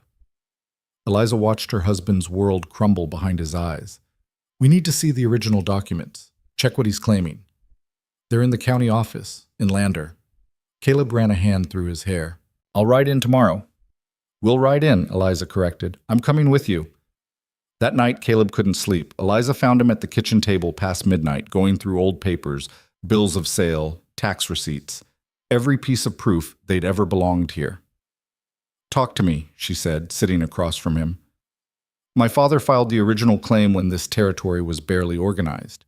He built the first cabin, started the herd. When he died, he left it to me and my brothers. But the paperwork, it was always messy. Territory rules changed 3 times while we were establishing the ranch. Documents got lost, refiled, amended." He looked up, hollow-eyed. "If Wolf's found a real flaw, we could lose everything. Then we find out if it's real or manufactured, and if it's manufactured, we expose it. You make it sound simple. I make it sound possible. There's a difference." She took his hand. "You fought for this land for 15 years. We'll fight for 15 more if we have to." "Why do you care so much? You've been here 6 months. This isn't your fight." "It became my fight the day I married you. Your land is my land. Your family is my family. Your battles are mine too." Caleb pulled her close, buried his face in her shoulder. "I'm scared. Of losing this place. Of proving your sisters right, that I'm just another failure waiting to happen."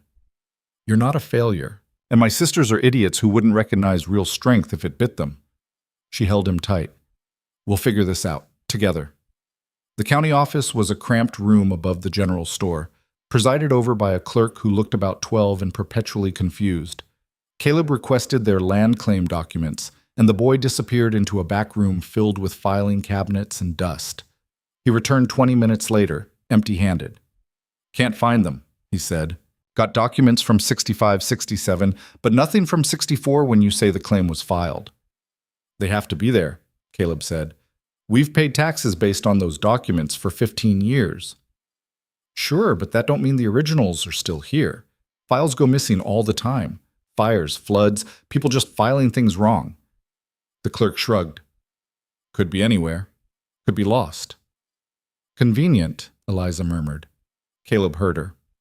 "What do you mean?" "I mean, Mr. Wolf claims there are irregularities in documents that conveniently can't be found. That seems suspicious." The clerk's eyes darted nervously. "I wouldn't know anything about that." "No?" Eliza leaned on the counter. "How long have you worked here?" 6 months, ma'am." "And in those 6 months, has Mr. Wolf happened to visit this office? Maybe looking through records?" The boy went red. He's a prominent citizen. He's allowed to review public records." "I'm sure he is. And I'm sure he was very grateful for your assistance." She smiled sweetly. "Grateful enough to show his appreciation, perhaps?" "I don't know what you're implying." "I'm not implying anything. I'm just noting that documents disappear, Mr. Wolf benefits, and young clerks suddenly have money for new boots." She gestured to his feet. "Those are fine boots. Expensive." The clerk looked like he wanted to disappear into the floor. "Ma'am, I really can't help you. Can't or won't." "Eliza," Caleb said quietly. "Let's go." Outside, he turned to her. "What was that?" "That was me realizing Wolf's already been here. He's either taken the documents or paid that boy to lose them. Either way, we can't prove our claim without them." "So we're finished." "No, we're just getting started." Eliza looked down the street to where a small office bore a sign. J. Patterson, attorney at law. "We need to find out exactly what Wolf's claiming and how he plans to prove it, which means we need a lawyer of our own." James Patterson was younger than Eliza expected, maybe 30, with ink-stained fingers and an office that smelled of old books and ambition. He listened to their story with increasing interest. "Wolf's done this before," he said when they finished. "Finds small landholders with questionable paperwork, claims irregularities, pushes them out. Usually people don't fight back because they can't afford to." "Can we fight back?" Caleb asked. "Maybe. Depends on what he's actually claiming. Problem is, without your original documents, we're starting from a weak position." Patterson tapped his pen against the desk. "But there might be another way. Have you filed a homestead claim? Under the new federal act?" 15 years ago, there was no federal act. There is now. Homestead Act of 62. You prove you've lived on and improved the land for 5 years. It's yours outright. Federal trumps territorial claims. Caleb sat forward. "We've been here 15 years. We've built buildings, dug wells, established a herd. Then you can file under the act, claim the land as a homestead. Even if Wolf invalidates your original claim, he can't touch a federal homestead." "Why didn't anyone tell us this before?" Patterson smiled grimly. "Because men like Wolf make sure people don't know their options. But we'll file the papers tomorrow. It'll take months to process, but once you're in the system, Wolf can't just take your land." Eliza felt hope kindle for the first time since Wolf's visit. "What about the irregularities he mentioned?" "He'll have to prove them in court, which means producing documents or witnesses. And if he can't do that convincingly, his case falls apart." Patterson pulled out a form. "I'll need details on every improvement you've made to the land. Buildings, fences, irrigation, everything. Can you provide that?" "Yes," Caleb said. "We've kept records." "Good. Bring them tomorrow. We'll build your case." He stood, shook Caleb's hand. "Mr. Wolf is used to people rolling over. Let's show him what happens when they don't." They rode home in cautious optimism. But when they arrived, Evan was waiting in the yard, face grim. "What happened?" Caleb demanded. "Someone cut the fence on the north pasture. Cattle got out. Took us 3 hours to round them up, and we're still missing about 20 head. Missing or stolen. Hard to say, but the fence, it was cut clean, not broken. Someone did it on purpose." Caleb and Eliza exchanged glances. "Wolf," they said together. That night, they reinforced the fences and set watches. Ronan took first shift, rifle across his knees, eyes scanning the darkness. Eliza brought him coffee around midnight. "You should sleep," he said. "So should you." "Can't. Too angry."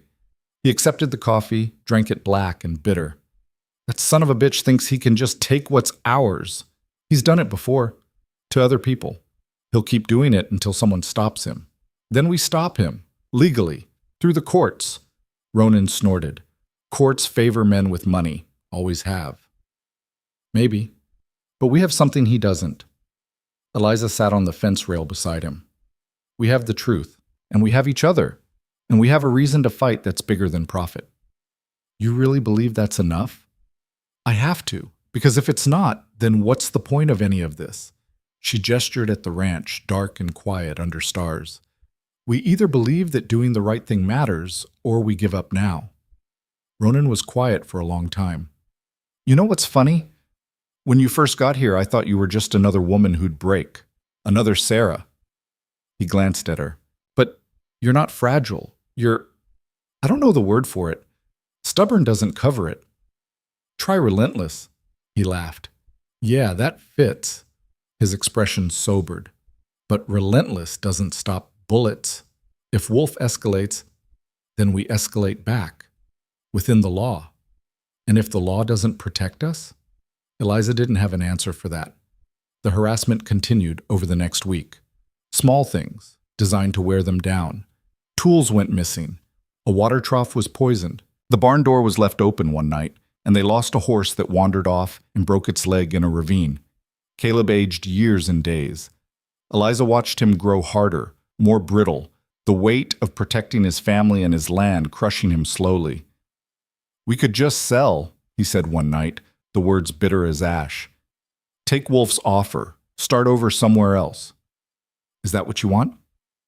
"I want you and Thomas to be safe. I want my brothers to sleep without worrying about what disaster's coming next. I want—" He stopped, swallowed hard. "I want to stop feeling like I'm failing everyone." Eliza took his face in her hands. "You are not failing. You're fighting. There's a difference. Fighting a battle we can't win. We don't know that yet." She kissed him, fierce and certain. "And even if we lose the land, we don't lose each other.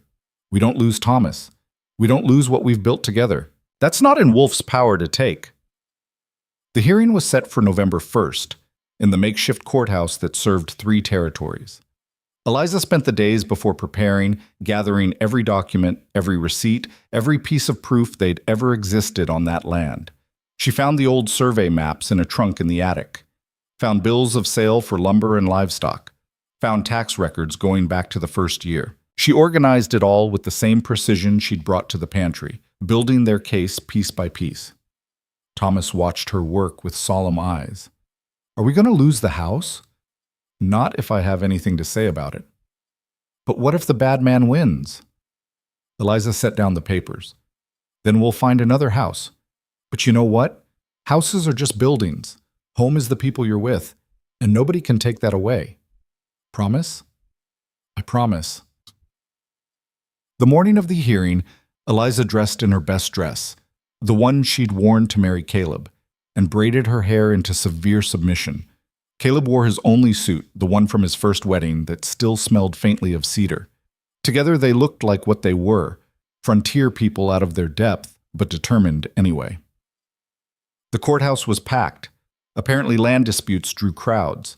Eliza saw curious faces, hostile faces, a few sympathetic ones, and there, in the front row, Harrison Wolf, in a suit that cost more than their annual cattle sale.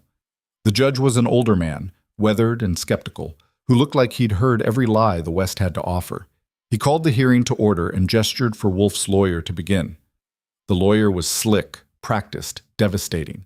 He laid out a case that made Caleb's original claims sound fraudulent, built on forged signatures and improper procedures. He produced a witness, an old surveyor, who testified the boundaries were never properly marked. He even suggested that Caleb had known all along his claim was invalid and had been squatting on public land for 15 years. By the time he finished, Eliza's stomach was in knots. Then Patterson stood up. He started quietly, methodically. He presented the tax records, 15 years of payments accepted by the territory without question. He showed the improvements, documented, photographed by a traveling photographer years ago. He called the local minister who testified to the Hale family's presence on that land since the early days of settlement. Then he did something unexpected. He called Eliza to the stand. She walked up on shaking legs, sat in the witness chair. "Mrs. Hale," Patterson said, "how long have you lived on the ranch?" 6 months. And in that time, have you observed evidence of long-term occupation and improvement? Yes, the house was built in phases. You can see it in the construction. Different woods, different techniques, showing growth over years. The oldest trees in the orchard are at least 10 years old. The well is hand-dug, deep enough that it took years to complete. Everything about that place speaks to gradual, permanent settlement. The prosecution claims the boundaries were never properly surveyed. Do you have knowledge of the boundaries? I walk them every week. There are survey markers, old ones, weathered but still legible.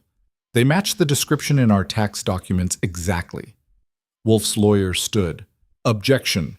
Mrs. Hale has only been present for 6 months. She has no knowledge of what occurred 15 years ago. But I have knowledge of what exists now, Eliza said, meeting the lawyer's eyes. And what exists now is a working ranch that's been there for years. You don't build that overnight. You don't fake that. The judge looked interested. Continue, Mrs. Hale. Mr. Wolf claims irregularities in the original paperwork, but what he's really claiming is that my husband has been illegally occupying land for 15 years, paying taxes on it, improving it, living on it, all while somehow deceiving the territorial government.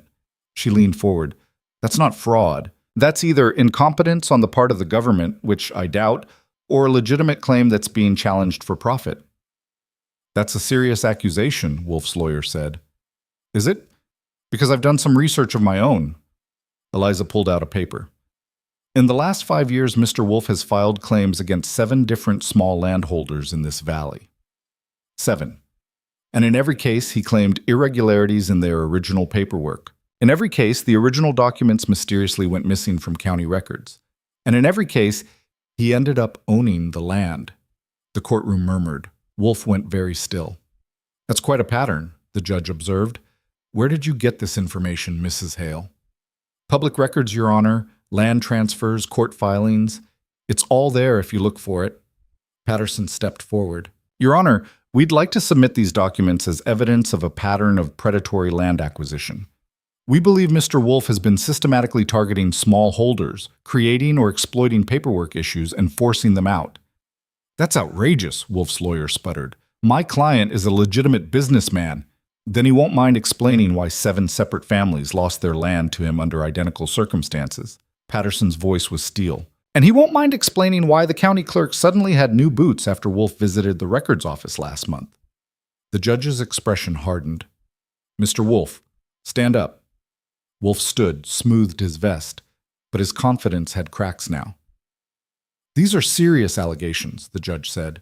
Corruption, fraud, theft of public documents. I'm inclined to postpone this hearing pending a full investigation. Your Honor, that's unnecessary. I'll decide what's necessary. The judge looked at the papers Eliza had provided, then at Caleb. Mr. Hale, have you filed a homestead claim under the Federal Act? Yes, Your Honor, yesterday. Then until that claim is processed and this investigation is complete, I'm issuing an injunction. Mr. Wolf, you are prohibited from any further action regarding the Hale Ranch or any other property currently under dispute. The court will reconvene in 60 days. He banged his gavel. We're adjourned. The courtroom erupted. Eliza felt her knees go weak with relief. Caleb caught her as she stood, pulled her close. You did it, he said. You actually did it. We did it. Together. Patterson was grinning. That was inspired. How long did it take you to dig up those other cases? 3 days. I went through every land transfer record in the county office while that clerk wasn't looking. Eliza glanced at Wolf, who was conferring angrily with his lawyer. This isn't over, is it? No, but we bought time, and we damaged his credibility. That's worth something. They walked out into autumn sunshine, and Eliza felt like she could breathe for the first time in weeks. But Wolf was waiting by their wagon. That was quite a performance, Mrs. Hale, he said, voice silky with threat. You've made a powerful enemy today. You made yourself my enemy when you tried to steal our home. Steal is such an ugly word. I prefer acquire. He smiled without warmth. This isn't finished. The judge can investigate all he wants. I have friends, resources, and eventually one way or another I will own that land. No, Eliza said quietly. You won't. Because I will spend every single day finding every dirty deal you've ever made, every family you've destroyed, every law you've broken, and I will bring it into the light where everyone can see exactly what you are. Wolf's smile faltered. You're just one woman. I'm one woman who has nothing to lose and everything to fight for, which makes me a lot more dangerous than you think. She climbed onto the wagon. Caleb took the reins and they rode away, leaving Wolf standing in the street. That was reckless, Caleb said when they were out of town, threatening him like that. I wasn't threatening. I was promising. Eliza looked back at Lander, growing small behind them. He's used to people being scared, used to them backing down, but I'm done being scared of men who think their money makes them untouchable. Even if it puts us in danger. We were already in danger. At least now he knows we're going to fight back. Caleb laughed, surprised and delighted. You know what? I think you're scarier than he is. Good. I've been practicing. When they got home, Thomas ran out to meet them, Evan and Ronan close behind. Did we win? Thomas asked. We bought time, Caleb said, which is almost as good. Your wife basically declared war on the richest man in the territory, Ronan added, looking at Eliza with something like awe. It was incredible. That night, they celebrated with Evan's whiskey and Eliza's apple cake. Thomas stayed up late, caught up in the adults' cautious optimism. And when he finally fell asleep in Caleb's arms, everyone felt it, the fragile, precious sense of having won something. Later, in bed, Caleb held Eliza close. I don't deserve you. Stop saying that. You deserve someone who fights for you, who sees you, who stays. She kissed his jaw. That's me, whether you think you deserve it or not. I love you, he said, not just for what you did today, but for every day, for choosing this, for choosing us. I love you too. Even when you're impossible, even when you doubt yourself, even when... He kissed her to stop the words, and they got lost in each other, in the comfort of bodies and trust, and the knowledge that whatever came next, they'd face it together. Outside, the first snow began to fall, covering the mountains in white. Winter was coming, and with it, whatever Wolf had planned next. But for tonight, they were safe. They were together. They were home. And that was enough. Winter came hard and fast that year, like the mountain was trying to prove a point. By mid-November, snow had piled 3 feet deep in places, and the temperature dropped so low that water froze in the bucket between the well and the house. Eliza learned to wrap her hands before going outside, to move the chickens into the barn, to bank the fires at night so they'd still have coals come morning. The homestead claim was processing somewhere in a government office far away, and all they could do was wait. Patterson sent word that the investigation into Wolf had uncovered irregularities. Surprise, surprise, but building a case took time. Meanwhile, they were trapped by weather and circumstance, cut off from town for weeks at a stretch. This is the part that broke Sarah, Caleb said one night, watching snow fall past the window. The isolation, the endless cold, the feeling that the world had forgotten we existed. Eliza looked up from her mending. I'm not Sarah. I know, but I keep waiting for you to crack, to realize what you've actually signed up for. Caleb, I'm from Missouri. I know what winter is, and I know what loneliness feels like. I lived with it for 24 years in a house full of people. She set down her needle. This is different. Hard, yes, but not lonely. Not with you here. Thomas was building something with wooden blocks by the fire, tongue caught between his teeth in concentration. He'd grown so much in the months since Eliza arrived, not just physically, but in confidence. He talked freely now, asked questions, even argued sometimes when he thought he was right. Eliza, he said without looking up, when spring comes, can we plant a real garden with vegetables and everything? If your papa says yes. Papa already said to ask you. He says you're in charge of growing things. Caleb hid a smile. I said you're better at it than me. There's a difference. Not much of one. Eliza went to look at Thomas's creation, a elaborate structure of blocks and branches. What are you building? A fort, for when the bad man comes back. The adults went quiet. Thomas kept working, oblivious to the weight of his words. Thomas, Caleb said carefully, Mr. Wolf isn't going to come here. The judge said, I know what the judge said, but grown-ups don't always do what they're supposed to. Thomas placed another block. That's what Uncle Ronan says. He says we have to be ready just in case. Eliza shot a look at the ceiling where Ronan's room was. Uncle Ronan says a lot of things he probably shouldn't. But he's right, isn't he? We should be ready.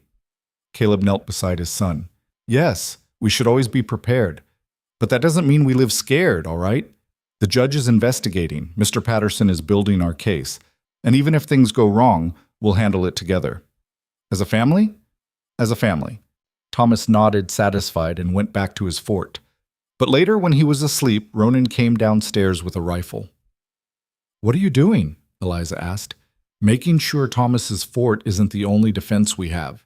He started cleaning the gun with methodical precision. Wolf's been quiet too long. Men like him don't just give up. The weather's kept everyone quiet, even him. Maybe. Or maybe he's planning something we can't see yet. Ronan looked up. I'm not trying to scare you. I'm trying to keep you alive. Evan emerged from the kitchen with coffee. Ronan's right. We should be prepared. Not paranoid, just ready. Ready for what? Eliza asked. An armed assault? A legal battle? What exactly are we preparing for? All of it, Caleb said quietly. Wolf has money and influence. If he can't take the land legally, he might try other methods. Methods that don't involve courtrooms.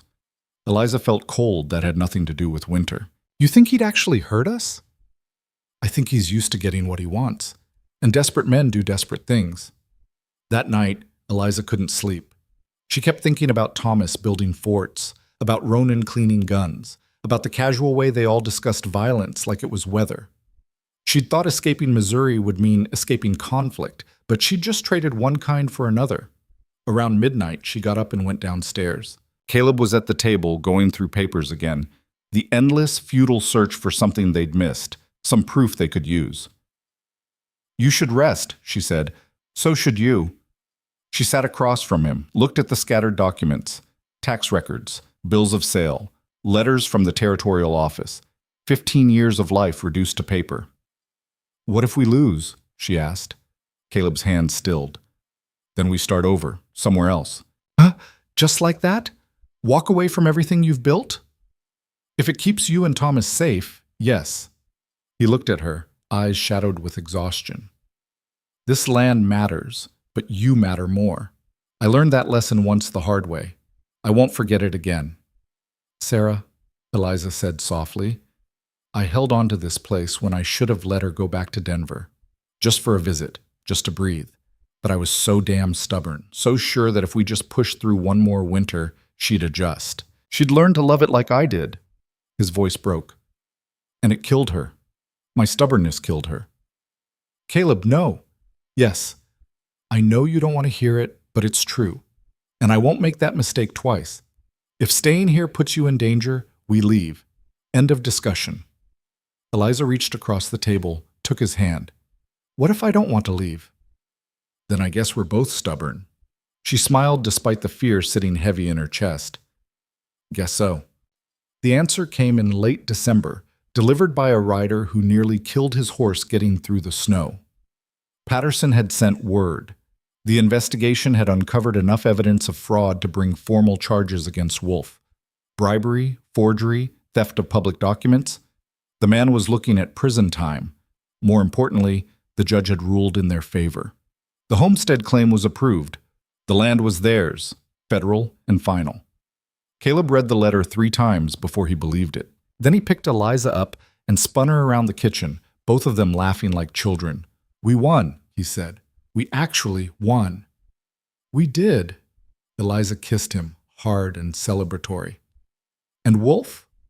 Arrested yesterday, he's awaiting trial in Denver. Ronan appeared in the doorway. So it's over? It's over. For a moment, nobody spoke. Then Ronan grinned. the first real unguarded smile Eliza had ever seen from him. Well, hell, guess we can keep the place after all. Thomas came running down the stairs, woken by the noise. What happened? Why is everyone yelling? Caleb scooped him up. We won, son. The ranch is ours. Nobody can take it away. Not ever? Not ever. That night they celebrated properly. Evan produced a bottle of whiskey he'd been saving, and they toasted to victory, to justice, to the stubborn refusal to give up. Even Thomas got a sip, tiny, ceremonial, and made a face that sent everyone into fresh laughter. Later, after Thomas was asleep and the brothers had retreated to their rooms, Eliza stood on the porch looking at the snow-covered mountains. Caleb joined her, wrapped a blanket around both of them. We did it, she said, all of us together. You did it. Your research, your testimony, your absolute refusal to back down. He kissed her temple. I'd have given up without you. No, you wouldn't have. You'd have fought. Maybe not the same way, but you'd have fought. Maybe, but I'm glad I didn't have to fight alone. They stood like that for a while, wrapped in wool and each other, watching their breath fog in the cold air. I need to write my sisters, Eliza said suddenly. Now? In the middle of winter? The letter won't get out until the pass clears anyway. But I need to write it. Need to tell them. She paused, searching for words. I need to tell them I'm happy, that their joke became the best thing that ever happened to me. Caleb was quiet for a moment. Will they believe you? Probably not. But I'll send it anyway. Let them wonder. Let them see that the plain daughter they mocked is living a bigger life than they ever imagined. She wrote the letter that night, words flowing easier than she expected.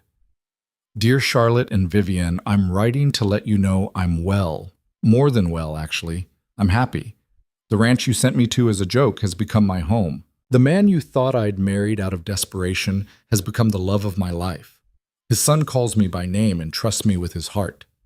His brothers treat me like family. We've built something here that's bigger than just land or cattle. We built a life that matters. I won't say thank you for the cruel prank you played because that would be dishonest. But I will say that your cruelty led me to exactly where I needed to be. So perhaps, in the end, the joke was on all of us. I hope you're well. I hope you're happy with your perfect lives and your perfect husbands and your perfect tea parties. I hope someday you understand that there are different kinds of perfect, and mine suits me just fine. Your sister, Eliza Hale. She sealed it, addressed it, and set it aside to mail when spring came, if it came. The winter seemed determined to last forever. January brought storms that buried the barn. February brought a cold so severe that Eliza worried the cattle wouldn't survive. But they did survive, all of them, huddled together and stubborn and refusing to let the mountain win. In March, Thomas got sick. It started small. A cough. A fever. Normal childhood illness.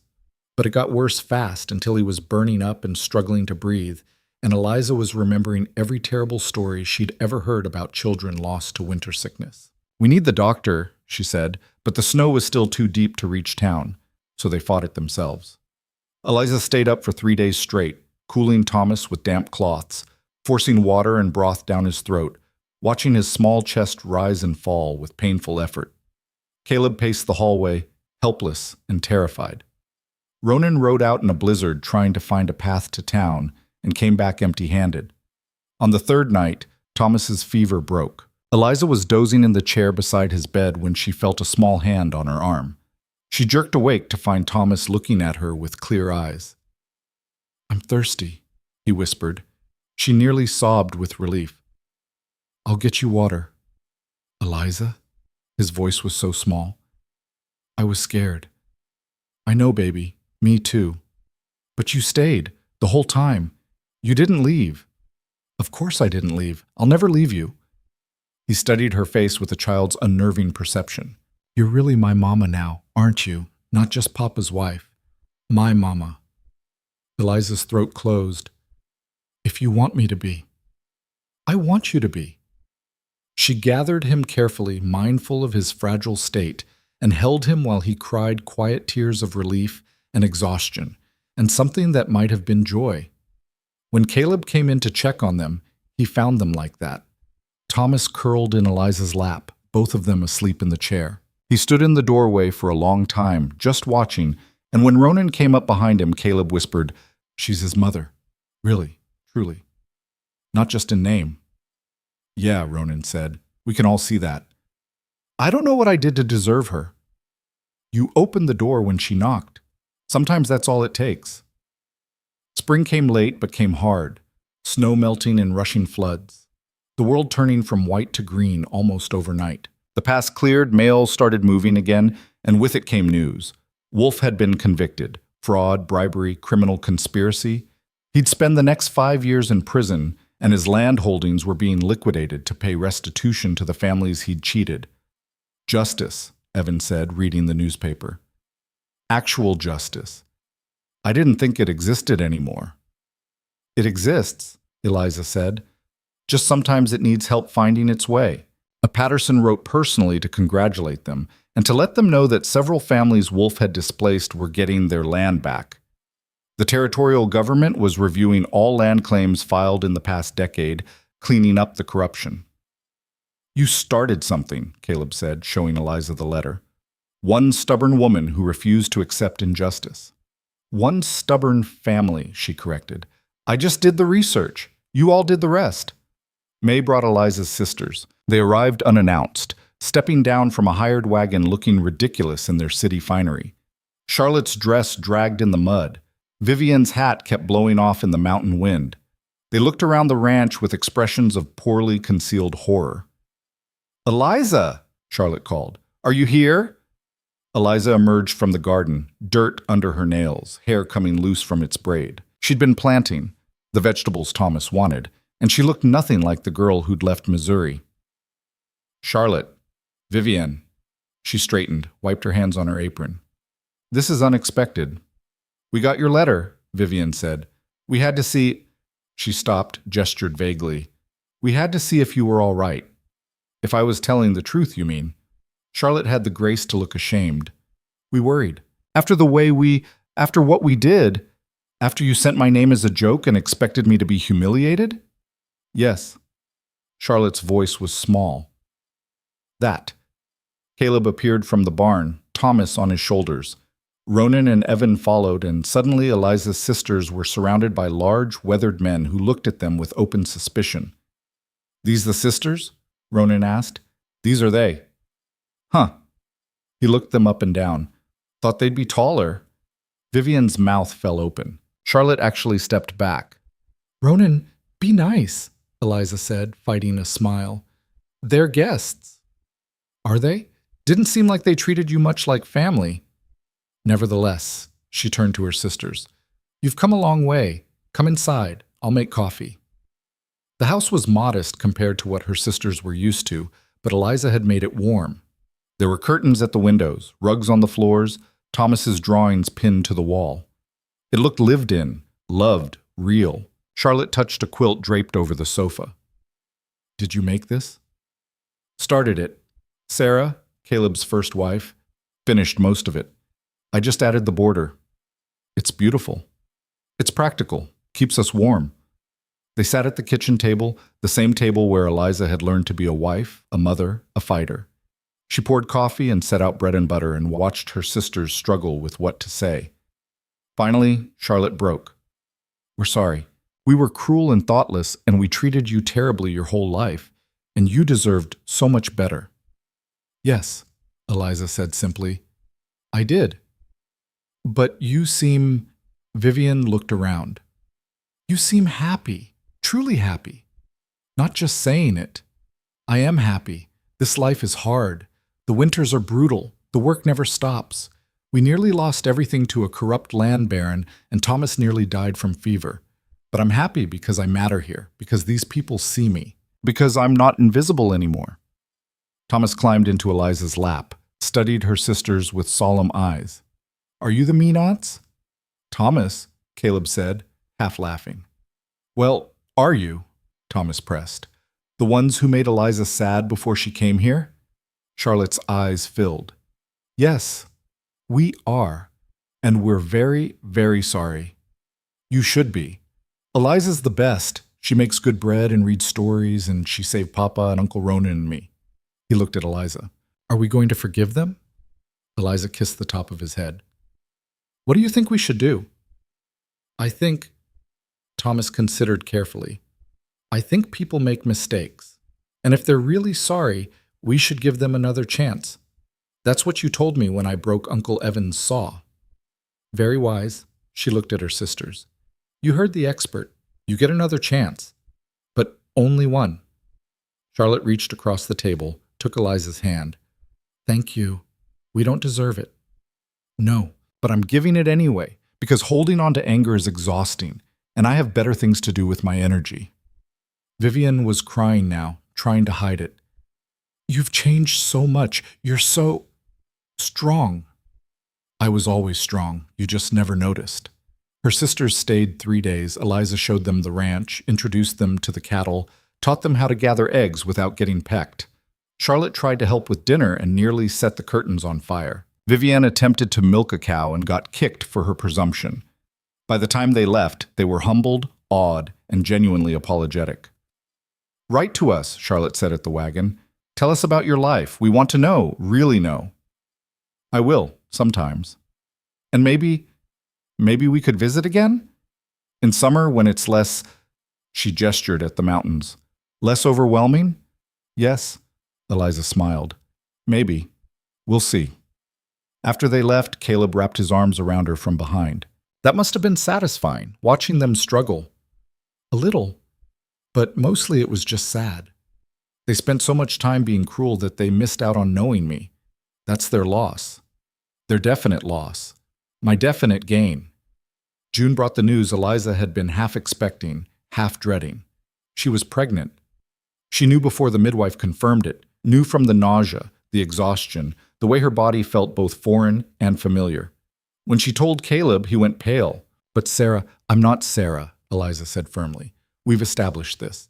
Different woman, different pregnancy, different outcome. You can't know that. Neither can you. We can't live our lives terrified of what might happen. She took his face in her hands. I'm strong, healthy. The midwife says everything looks good. And this time you won't be doing it alone. The whole family will help. I'm scared, he admitted. Me too. But we're doing it anyway. The pregnancy was hard. Eliza was sick for months, could barely keep food down. But she kept working, kept managing the house, kept being Thomas's mother and Caleb's wife, and the center that held them all together. In December, right as the snow started, the baby came. The labor was long, but not dangerous. The midwife stayed the whole time, and Ronan rode to town twice for supplies, and Evan kept Thomas distracted downstairs. Caleb held Eliza's hand and tried not to show how terrified he was. You're doing so good, he kept saying. So good. Almost there. If you say almost there one more time, I'm going to hit you, Eliza managed through gritted teeth. He laughed, surprised. Yes, ma'am.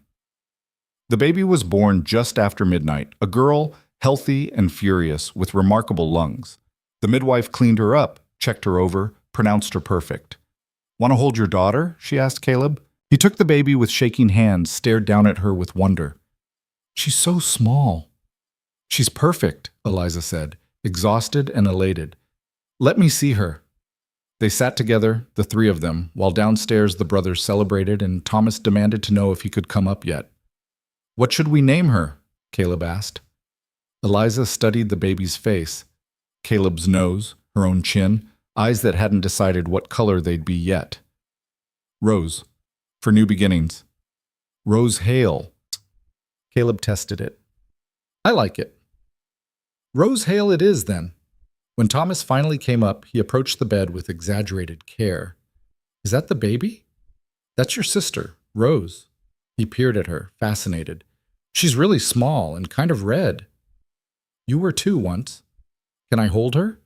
They showed him how, supporting the head, keeping her secure. Thomas sat very still, the baby cradled in his arms, and something in his face softened. Hi, Rose, he whispered. I'm your big brother. I'll teach you everything, how to build forts and catch frogs and read really good. And I'll make sure nobody's ever mean to you, okay? Rose yawned, a tiny sound. She agrees, Thomas decided. Over the next weeks, the house filled with the sounds of new life. Rose crying, Rose cooing, Rose making the small noises babies make when they're discovering the world. Thomas appointed himself her protector, and could often be found sitting beside her cradle, telling her stories or singing the songs Eliza had taught him. Caleb was transformed. He'd been terrified throughout the pregnancy, convinced history would repeat. But now, with both Eliza and Rose healthy, something in him finally healed. The guilt he'd carried for Sarah's death didn't disappear, but it loosened its grip. "I get a second chance," he said one night, watching Eliza nurse Rose. "To do it right this time. To be the husband and father I should have been. You were always a good father, and you're a wonderful husband. I'm a work in progress. Aren't we all?" Spring came again, and with it, the inevitable hard work of ranch life. But this year felt different, lighter somehow, like the weight of the past had finally lifted. One afternoon in May, Eliza took Rose outside for the first time. The baby squinted against the sunlight, taking in the vast sky and distant mountains. Thomas held her carefully, showing her the garden where vegetables were already sprouting. "See," he said, "this is our home. It's the best place in the whole world." Ronan and Evan came in from mending fences, saw the family gathered in the garden, and stopped. "Look at that," Evan said quietly. "Actual peace." "Don't jinx it," Ronan muttered, but he was smiling. Caleb joined Eliza, slipped an arm around her waist. Together they watched Thomas introduce his sister to the chickens, who were as unimpressed as ever. "You know what I realized," Caleb said. "The day you arrived, I thought I was just getting help. Someone to cook and clean and manage the household. I thought I was doing you a favor by offering marriage. You were offering me an escape. No, I was offering you a transaction, but you turned it into something real. You took this broken family and put us back together, not by fixing us, but by loving us anyway. You make it sound deliberate, like I had a plan. Didn't you?" Eliza thought about the girl who'd stood at the train station in Missouri, choosing the unknown over the familiar misery. "My only plan was to survive. Everything else just happened. Best accident of my life. Mine too." They stood like that while the sun moved across the sky, and Rose fell asleep in Thomas's arms, and the mountains watched over them all. The ranch was theirs, federal and final. The family was whole, healthy, growing. The future was uncertain, it always was, but they'd face it together. A year ago, Eliza had been invisible, overlooked, sent away as a joke. Now she was the center of everything, the heart that kept them all beating. Not because she'd changed who she was, but because finally someone had seen her, and she'd had the courage to stay. That night, after everyone was asleep, Eliza sat at the kitchen table and opened a fresh sheet of paper. She'd been thinking about writing another letter to her sisters, telling them about Rose, about the ranch thriving, about the life she'd built from the ashes of their cruelty. But in the end, she didn't write to Charlotte or Vivian. She wrote to herself, to the frightened girl who'd boarded that train, not knowing what waited at the other end. "Dear Eliza, you did it. You survived the mountain, the winter, the hardship. You found love in the last place you expected. You became a mother, a wife, a fighter. Your sisters tried to break you with a joke. Instead, they freed you. So thank you for being brave enough to leave. Thank you for choosing the unknown. Thank you for staying when it got hard, for fighting when you wanted to run, for building something beautiful out of something broken. You are seen. You are valued. You are loved. And you are finally home. E. She folded the letter, tucked it into her Bible where she'd kept Sarah's ring before passing it to Rose. A reminder for the days when doubt crept in, when the work felt endless, when winter seemed determined to win. Upstairs, Rose started to cry. Eliza stood, her body still sore from childbirth, but strong, ready. She climbed the stairs to her daughter, to her family, to the life she'd fought so hard to keep. The woman they'd sent away as a joke had become the force that held everything together, not by changing, but by refusing to disappear. And that made all the difference.